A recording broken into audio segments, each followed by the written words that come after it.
శ్రీమాత్రే నమః. జయ గురు దత్తాత్రేయ నమః.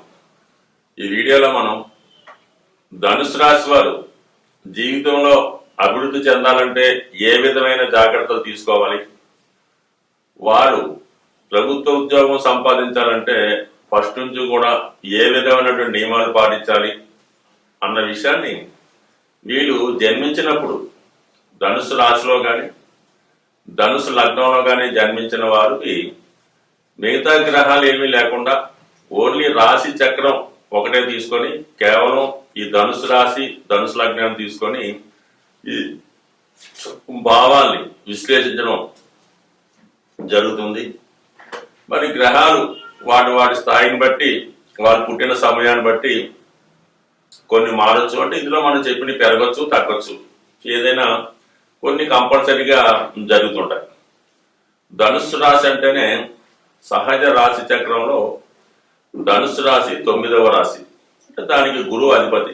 అందుకని ఈ లగ్నంలో కానీ ఈ రాశిలో కానీ ఎవరు జన్మించినా ఒక సాంప్రదాయమైనటువంటి విలువలు కలిగినటువంటి కుటుంబంలో జన్మిస్తారు. అలాగే వీళ్ళు చిన్నప్పటి నుంచి కూడా నిజాయితీగా ఉండి దైవభక్తి కలిగి ఉండి పెద్దవాళ్ళని సంప్రదిస్తూ వాళ్ళని అనుసరిస్తూ నడుస్తూ ఉంటారు. అంటే ఒక మంచి గురువుని ఎన్నుకుంటారు. వాళ్ళ తండ్రి అన్నవచ్చు, గురువు అన్నవచ్చు, ఒక గాడ్ ఫాదర్ అన్నవచ్చు.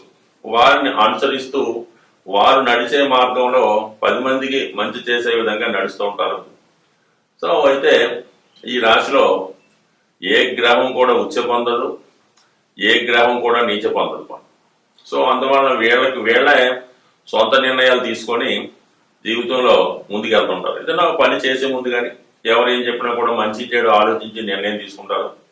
అయితే ఈ రాశి సహజంగా 2 పాపగ్రహాల మధ్య పడటం జరిగింది. అంటే 12వ స్థానంలో వృశ్చిక రాశి కుజుడు అధిపతి, 2వ స్థానంలో శని అధిపతి అవడం వల్ల ఈ రాశి 2 పాపగ్రహ రాశుల మధ్య పడటం వల్ల జీవితం ఎల్లప్పుడూ పోరాడినట్టే కనబడుతుంటుంది. సాధారణంగా వీళ్ళ జన్మించిన తర్వాత వాళ్ళ తల్లిదండ్రులకి, అంటే కుటుంబ స్థానంలో శని మకర రాశి ఉంటుంది కాబట్టి వీళ్ళు జన్మించిన తర్వాత వీళ్ళ పేరెంట్స్కి అనుకోని ఇబ్బందులు కానీ కష్టాలు కానీ నష్టాలు కానీ వచ్చే అవకాశం ఉంది ఎక్కువ శాతం. అయితే కొంతమందికి అదృష్టం కూడా కలిసి రావచ్చు, ఎందుకంటే ఇది సహజ భాగ్యస్థానం. వాళ్ళకు ఉన్న స్థానాన్ని బట్టి వాళ్ళ తండ్రి గారి స్థానాన్ని బట్టి ఆధారపడి ఉంటుంది. కానీ ఎక్కువ శాతం బాల్యంలో కుటుంబపరమైన సమస్యలు వచ్చే అవకాశం ఉంది. సో ఆ కారణం వల్ల ఈ బిగినింగ్ ఆఫ్ ది లైఫ్లో కొంత ఇబ్బందులు జాతకుడు ఎదుర్కోవడం జరుగుతుంటుంది.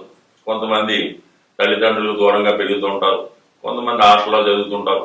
సో ఈ విధంగా నడిచే అవకాశం ఉంది. కొంతమంది గురుకులంలో కానీ మరి సాంప్రదాయ కుటుంబాల్లో జన్మించి వేద పాఠశాలలో చేసుకోవడం కానీ గురుకులంలో ఉండడం కానీ, లేదంటే పూర్వకాలంలాగైతే అడవిలో ఆశ్రమంలో ఒక గురువు దగ్గర శిష్యరికం చేయడం కానీ జరుగుతూ ఉంటుంది. ఏదైనా నిజాయితీగా సాంప్రదాయంగా ఉండే వృత్తిని ఎన్నుకుంటారు. సహజ చతుర్థ భావం అంటే ఇక్కడ నుంచి 4వ స్థానం లెక్కెట్టినప్పుడు ఎలా ఉంటుంది అంటే అది మీన రాశి అవుతుంది. అంటే వీళ్ళ తల్లి గారు కూడా చాలా సాంప్రదాయ కుటుంబంలో జన్మించి మంచి విలువలు కలిగి నిజాయితీగా ఉండడం జరుగుతుంటుంది. అయితే ఈ 4వ స్థానం ఈ మీనరాశి సహజ రాశి చక్రంలో 12వ రాశి అవటం వల్ల వీళ్ళ జన్మించిన తర్వాత తల్లి గారికి ఇబ్బందులు రావడం కానీ, మదరు కష్టాలు పడటం కానీ, లేదంటే తల్లి గారికి దూరంగా పెరగడం కానీ జరుగుతుంటుంది. చతుర్థ భావం అనేది మన సొంత ఊరు చెప్తుంటాం కాబట్టి ఎక్కువ శాతం ధనుసు రాశి వారు సొంత ఊర్లో, అంటే ఎక్కడైతే పుట్టి వాళ్ళ పేరెంట్స్ ఎక్కడైతే స్థిర నివాసం ఏర్పరచుకుంటారో, అలాగే వీళ్ళు బేసిక్ ఎడ్యుకేషన్ అంటే ఇంటర్మీడియట్ వరకు ఎక్కడ చదువుకుంటారో ఆ ప్రాంతం వీళ్ళకి 100% కలిసి రాదు. ఏదన్నా విదేశం కానీ దూర ప్రాంతం కానీ వేరే రాష్ట్రం కానీ వెళ్ళినప్పుడు, అంటే ఆ బార్డర్ దాటిన తర్వాత వీళ్ళ యొక్క వృత్తి మిగతా విషయాలు డెవలప్మెంట్ అయ్యే అవకాశం ఉంది. కాబట్టి 99% సొంత ప్రాంతం వీళ్ళకి కలిసి రాదు. సో ఈ విధంగా ఉంటే ఈ రాశి వారికి ధనాధిపతిగా ఉన్నటువంటి వాడు శని, అది సహజ దశమ స్థానం. అంటే బచక్రంలో మేషం నుంచి లెక్కెట్టుకుంటే సహజ మకర రాశి దశమ స్థానం. వీళ్ళకి ధనస్థానం కుటుంబ స్థానం అవటం వల్ల ఇందాక మనం అనుకున్నట్టు చిన్నప్పుడు కుటుంబ సమస్యలు ఉంటాయి. చాలా మంది కుటుంబం చేసే వృత్తిని కంటిన్యూ చేయడం జరుగుతుంటుంది. తండ్రి పౌరోహిత్యం ఉపాధ్యాయుడు ఉంటే అలాగే అడ్వకేట్ ఏదో జరిగి ఉంటే ఏదో కుటుంబపరమైన వ్యాపారం ఏదైనా ఉంటే ఈ పిల్లలు కూడా అంటే ధనుసు రాశి ధనుసు లగ్నంలో జన్మించే జాతకులు ఈ కుటుంబానికి సంబంధించిన వృత్తిని కొంతకాలం పాటు నిర్వహించే అవకాశం ఉంది.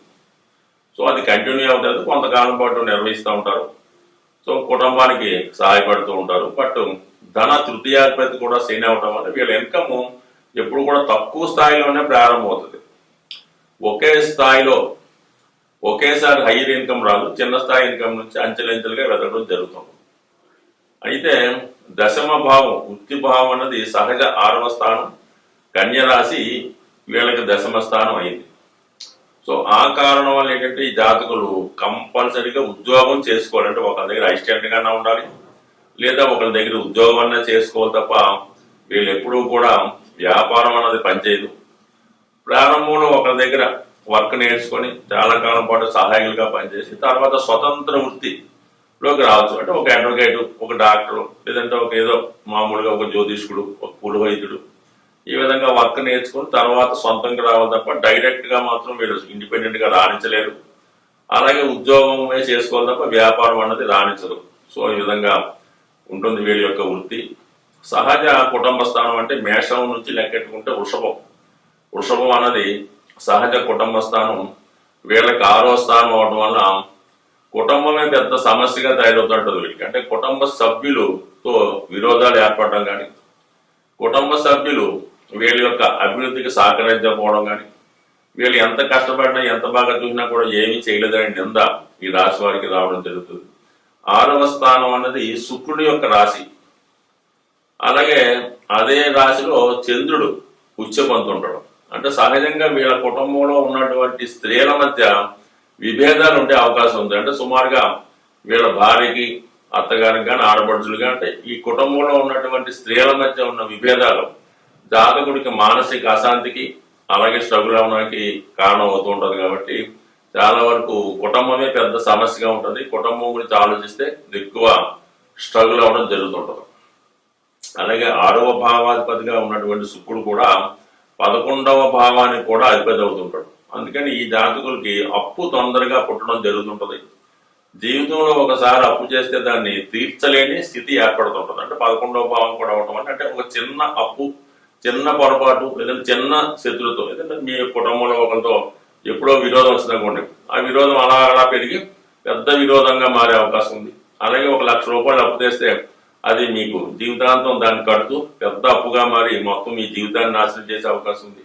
అలాగే చిన్న హెల్త్ ప్రాబ్లం ఏమైనా స్టార్ట్ అయ్యి అది రాను పెరిగి పెద్ద అభూతంగా క్యాన్సర్ గానో కిడ్నీ ప్రాబ్లం గానో మారి మొత్తం లైఫ్ని నాశనం చేసే అవకాశం ఉంది. కాబట్టి ఎప్పుడన్నా సరే వీళ్ళు ఏదన్నా సమస్య అంటే కుటుంబ సభ్యులతో విరోధాన్ని కానీ అది ఎంబటినే పరిష్కరించుకోవాలి.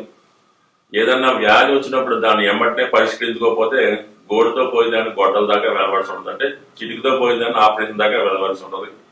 అలాగే ఫైనాన్స్ విషయంలో మాత్రం 99% అప్పు తేడానికి ప్రయత్నం చేయకూడదు. అప్పు తెచ్చినా కూడా దాన్ని తొందరగా తీర్చే ప్రయత్నం చేయవలసింది తప్ప దాన్ని అలా పెంచుకుంటూ పోతే చాలా ఇబ్బంది పడే అవకాశం ఉంది. కాబట్టి ఖచ్చితంగా వీళ్ళ జీవితంలో ఈ 3 విషయాల్లో జాగ్రత్త తీసుకోవడం మంచిది. ఇంకొక మెయిన్ సీక్రెట్ ఏంటంటే ఈ ధనుస్సు రాశి లేదా ధనుసు లగ్నం వారికి సప్తమాధిపతి, దశమాధిపతి వీళ్ళకి బుధుడు అవ్వడం వల్ల ఎక్కువ శాతం వివాహం తర్వాత వీళ్ళ లైఫ్ మారుతుండదు. అప్పుడు దాకా బాగున్న లైఫ్ డ్యామేజ్ అవ్వచ్చు, అప్పుడు దాకా బాగలేని వాడు ఆఫ్టర్ మ్యారేజ్ పెరగవచ్చు. అది వీడి జాతకంలో భార్య యొక్క అదృష్టాన్ని బట్టి ఆధారపడి ఉండే అవకాశం ఉంది. అలాగే సహజ చతుర్థ భావం అంటే మేషం నుంచి లెక్కెట్టుకుంటే చతుర్థ భావం కర్కాటక రాశి వీళ్ళకి అష్టమ రాశి అవ్వడం వల్ల స్థిరాస్తి విషయంలో ప్రాబ్లమ్స్ వచ్చే అవకాశం ఉంది. వీళ్ళు స్థిరాస్తి కొన్నా, పెద్దలు ఇచ్చిన ఆస్తి ఉన్నా వీళ్ళు దాన్ని ఎప్పుడు కూడా జీవితంలో అనుభవించలేరు. ఒకవేళ అనుభవిద్దామన్నా అనుభవానికి రాలేకపోతుంటారు. కాబట్టి వీళ్ళు 99% వీళ్ళ పేరుతో ఆస్తి లేకపోవడం మంచిది తప్ప, అంటే వీళ్ళు కొనుక్కున్న ఆస్తి ఏదైనా పర్వాలేదు కానీ 99% ఆస్తి కొనుక్కునేంత స్థాయికి ఎక్కువ శాతం ధనుసు రాశి వాళ్ళు రాలేకపోతుంటారు. పెద్దలు ఇచ్చిన ఆస్తి ఏమన్నా ఉంటే అది ఏ విధంగా పోవడం కూడా జరుగుతుంటుంది. కాబట్టి ఏదైనా స్థిరాస్తి విషయంలో జాగ్రత్త పడటం మంచిది. లేదంటే దానివల్ల చికాకులు, ఇబ్బందులు, మనస్తాపాలు, కుటుంబ సభ్యులతో విరోధాలు ఇవన్నీ కూడా ఏర్పడుతుంటాయి. ఒక విధంగా చెప్పాలంటే ధనుసు రాశి ధనుసు లగ్నం వారికి వాళ్ళ దగ్గర ఆస్తి లేకపోతే నేను అయిన తప్ప ఆస్తి ఉంటే మిగతా సభ్యులు దూరం అయ్యే అవకాశాలు ఎక్కువగా ఉంటాయి. కాబట్టి ఈ విషయాన్ని అంటే మిగతా గ్రహాలను బట్టి మారచ్చు, బట్ కానీ ఇది కామన్ గా జరిగే ప్రాబ్లం అన్నమాట. సో అందువల్ల ఇది కొంచెం జాగ్రత్తగా వ్యవహరించడం మంచిది. సహజ వ్యయాధిపతిగా ఉన్నటువంటి సహజ అష్టమాధిపతిగా అష్టమ స్థానం అనేది వీళ్ళకి వ్యయ స్థానం అవడం వల్ల కంప్లీట్ గా జీవితంలో ఒకసారైనా వీళ్ళు హాస్పిటలైజేషన్ అవ్వడం జరుగుతుంది. అది ఏదో ఒక ఆపరేషన్, ఒక దీర్ఘకాలిక రోగం వల్ల బాధపడడం జరుగుతుంటుంది. ఎక్కువగా మరి ఈ వ్యాధుల విషయంలో వీళ్ళు జాగ్రత్తగా ఉండడం మంచిది. బట్ ఏదైనా వీళ్ళకి భాగ్యాధిపతి అంటే సహజ పంచమాధిపతి, సహజ పంచమ స్థానం సింహరాశి, అది పూర్వపుణ్య స్థానం కాబట్టి వీళ్ళ పూర్వపుణ్యం చేసిన ఫలితాన్ని బట్టి ఈ జన్మ ఆధారపడి ఉంటుంది. కాబట్టి వీళ్ళు జీవితంలో ఏ కష్టం రాకుండా ఉండాలంటే 100% చిన్నప్పటి నుంచి కూడా సూర్య నమస్కారం చేసుకుంటూ సూర్య భగవాన్ని పూజించుకోవడం వల్ల 100% వీళ్ళకి జీవితంలో కష్టాలు. ఇంకోటి ఏంటంటే వీళ్ళకి సంతానం కలిగిన తర్వాత భాగ్యోదయం అవుతుంది. అంటే భాగ్యస్థానం పంచమ స్థానం కాబట్టి అది అమ్మాయ అబ్బాయి పక్కన పెట్టండి, వీళ్ళ జీవితంలో ఖచ్చితంగా ప్రథమ సంతానం కలిగిన తర్వాత మాత్రమే భాగ్యోదయమై అదృష్టవంతులయ్యే అవకాశం ఉంది. బట్ ఏదైనా ఈ రాశి వారు మరి భాగ్యాధిపతి సూర్య భగవాను కాబట్టి సూర్య భగవాన్ని పూజించుకోవడం వల్ల ప్రభుత్వ ఉద్యోగం వచ్చే అవకాశం ఉంది. అది ఎక్కువగా బ్యాంకింగ్, ఎండోమెంటు, అడ్మినిస్ట్రేషను అవకాశం ఉంది. కాబట్టి ఎక్కువగా ప్రభుత్వ ఉద్యోగం కోసం ప్రయత్నం చేయండి. అయితే బాల్యంలో సహజంగా కొద్ది విద్యలో వెనకబడి ఉండడం, ఎవరు సహకారం లేకపోవడం, అలాగే వీళ్ళ పోస్ట్ పోన్మెంట్ పంట బద్ధకం జాతకుడిని 25-26 సంవత్సరాలు వచ్చేదాకా చాలా ఇబ్బంది పెట్టి అవకాశం ఉంది. ప్రారంభ జీవితం స్ట్రగుల్ పడే అవకాశం ఉంది. కాబట్టి దాని నుంచి బయటపడే జాగ్రత్త తీసుకొని వీళ్ళ మీద పెద్దవాళ్ళు కూడా శ్రద్ధ పెడితే ధనుసు లగ్నం జాతకులు ఖచ్చితంగా జీవితంలో 10 మందికి ఉపయోగపడే విధంగా ఉంటారని ఆశిస్తూ స్వస్తి.